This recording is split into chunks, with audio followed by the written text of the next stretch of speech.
To start, would you say that we're generally a loud group or a quiet group here? Not outside of worship, but in worship. Quiet, yeah, that's right.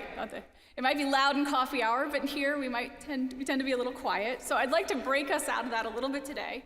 I'm going to ask you to share a couple of things.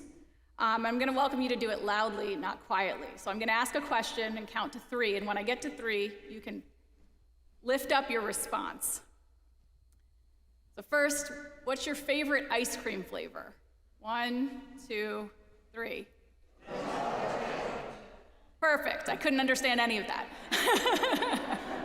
All right, this time you're going to shout out a book that you've read lately that doesn't matter if you liked it or not, a book you've read lately. 1, 2, 3. Good. One more. Shout out the name of somebody that you love. 1, 2, 3. Oh, I could hear some names that time. That was great. Okay, good. I don't know if it was true for you. For me, it was hard to hear individual voices when so many people were shouting out or quietly speaking from your pews. Either way. Maybe it's hard to hear your own voice when you were also listening for what other people were saying. It can be hard to hear individual voices when so many voices are calling out. But that's the world we live in, right? Lots of voices that shout out all at once.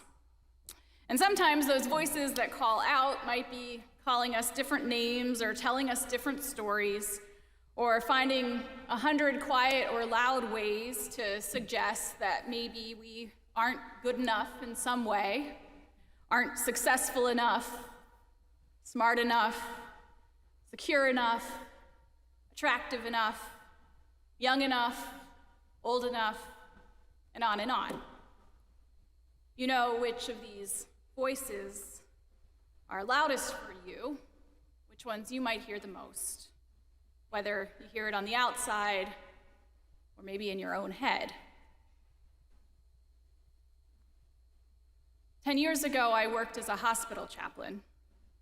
Now, I'm not necessarily what people think of when they think of a chaplain or a priest, and maybe that was amplified because I was in a Catholic hospital at the time.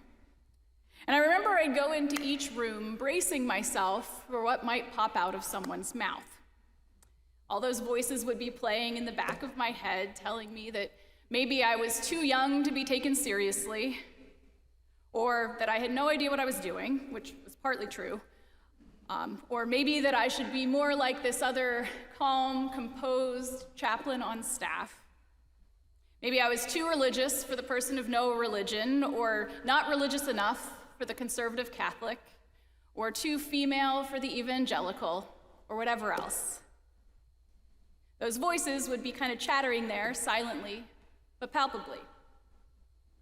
And so my supervisor and I would spend time talking about those voices to help bring them to the surface, consider maybe where they came from, and figure out how to not let them get in the way of showing up for the person in front of me.